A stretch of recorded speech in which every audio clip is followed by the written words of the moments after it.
The Sad Story of Samson.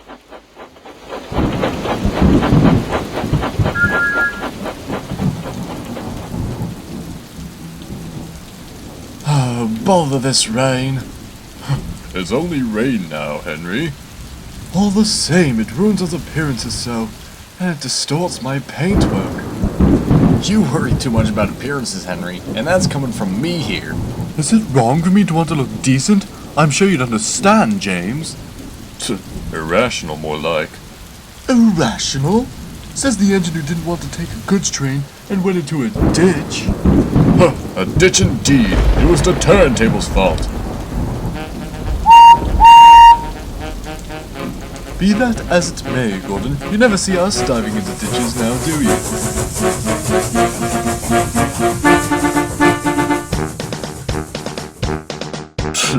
What arrogance.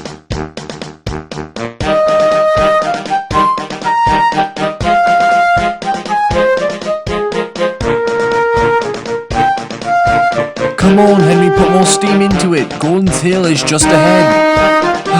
I'm trying. This is one heavy train. Little did Henry know that the points were jammed ahead at the bottom of Gordon's Hill. The signalman had gone for help and placed a red flag. However, during the storm, the flag was knocked over.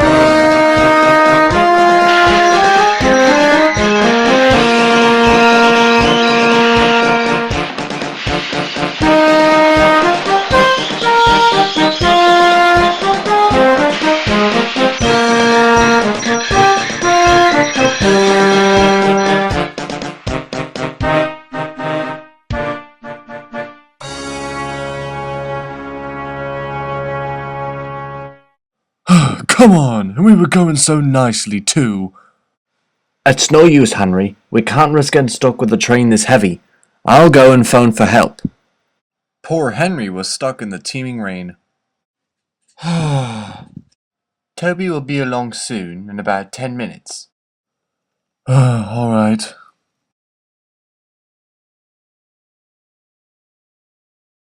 Toby arrived just as the rain was stopping.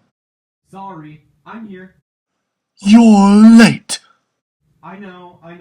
I was caught up at the junction for fallen trees. We'd better make up for lost time.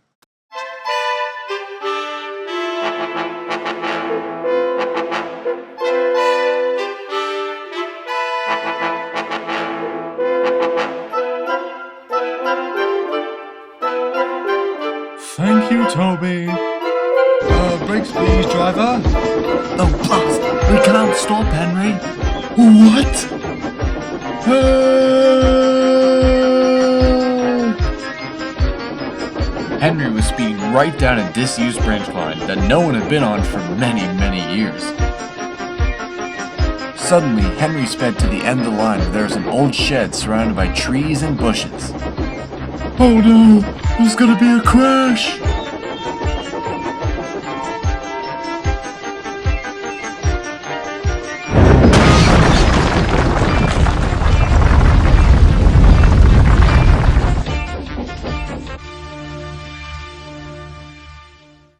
From inside the shed, Henry was greeted by a strange, unfamiliar voice. Hello? Henry was startled. Who's there? The engine was small and had no cab. I'm Samson, said the engine who looked like he hadn't seen daylight in several years. Why, bless me, it's a little cabless engine. Everything alright? Well, I am. I don't know about him, though. How long have you been here? Oh, many years. I don't know how long exactly. The name is Samson. Sid Head must be notified of this. Just hold on there, Henry and Samson. I'll fetch Rocky. Oh, hi, Toby. Where are we off to? Henry's had an accident near Gordon's Hill, but he also found a lost engine. A lost engine? Oh, I can't wait to see this.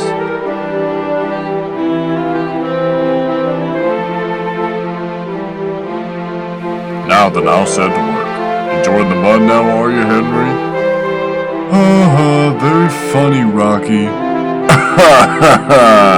Don't you worry, Henry. Henry. I'll get you out.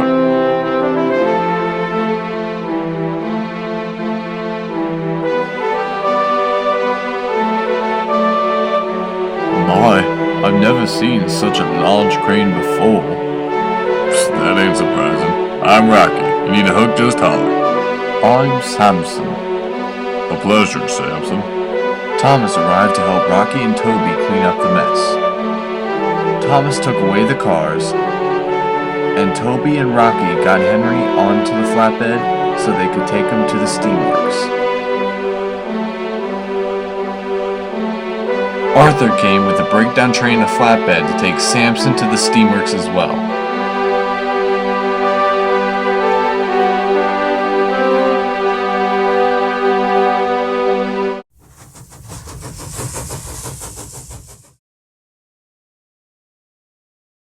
Hello, Arthur. We've been expecting you. Yup, I've got the lost engine for you. His name is Samson. Nice to meet you, Samson. Welcome to our steamworks. This place is very extravagant and large. I've never been in a place like this before. You must have been away in that shed for a long time then, eh? I must have.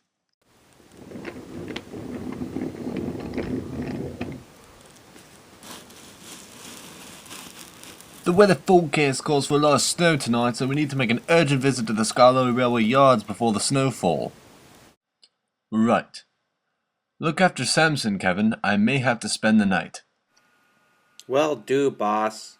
And Kevin, please try not to wake Henry up over there. I'll try. Very good.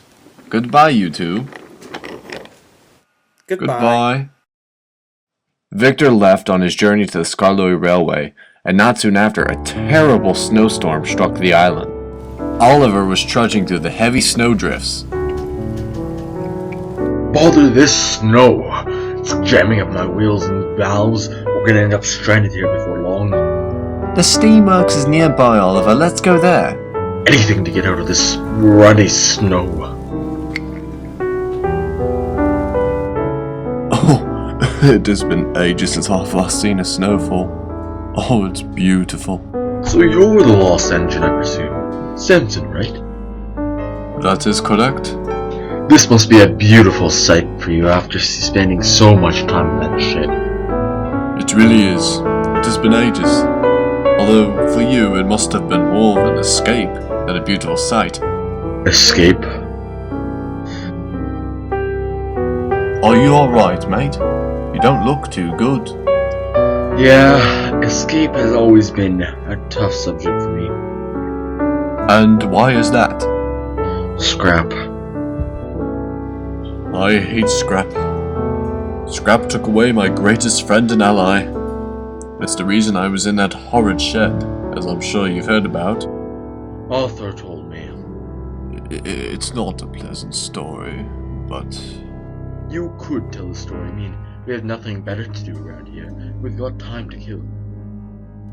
Well, alright. It happened about 100 years ago. Our railway was in decline.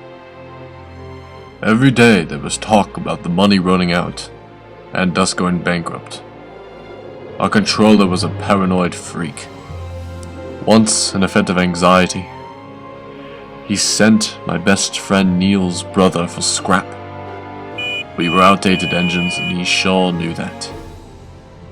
There were some nights when Neil and I were in the sheds. I heard my controller arguing with my driver. One night, it got really bad. They're nothing but worthless pieces of junk. Do you know how much I paid for yours? I paid 780 quid. And what has he done for us besides break down and pull 6, maybe 7 trucks if we're lucky? If I had the strength, I'd break him down and smash him down in my bare hands. Don't you have any sense? These engines formed our railway, created its roots, and you want to get rid of them? I call them useless. There's technology that can replace these relics in a second. They're engines that can pull 10 to 12 trucks now. What strength! And you're saying we should keep an engine who can barely handle 6. You're behind the times, mate. You're going to regret that. You said it yourself. You won't get much for them anyway if you sold them. So why sell them if they can still earn you money? Profit! Profit, damn you! Profit! Are you daft? You know what happens to companies who keep themselves down by pandering to the weak? They lose their profit. They lose their livelihood. For what? Old rusty metal? You're not as broad as a first thought, Harry. I expected better from you. As did I. As did I. Jerk. I'm worried, Neil. What if he does sell us for scrap? That man sent my brothers to the scrappers just to keep his wallet padded and his smug face content. Ah, I hate him. So, you understand the situation then? Samson, let me tell ye something. Ain't no one gonna separate ye from me, understand? Times are tough, but we need each other to get by, especially with a corrupt controller who cares nothing about us. A controller who would rather we be cut up than to put effort into our care. And he wonders why we're going bankrupt. I can't help but think that this is it for us, Neil. You heard them in there. I think we need to get out of here. I don't know if we're being replaced, but something's gonna happen. Samson, you know we're finished. We may as well just give up. Neil, listen to me. We are not finished and we're not giving up. You hear me? We are not finished. We're gonna fight this. Don't you think your brothers would want you to fight? I don't even know anymore. My brothers are dead. Where do you think I'm going to go, Samson? Huh? Mr. Jaiba was right. We are useless. That is rubbish, Neil. We're not useless and we're not going to be replaced, alright? Oh, hello there. I'm happy to be joining your railway. It's a swell place, I'll say. Who are you?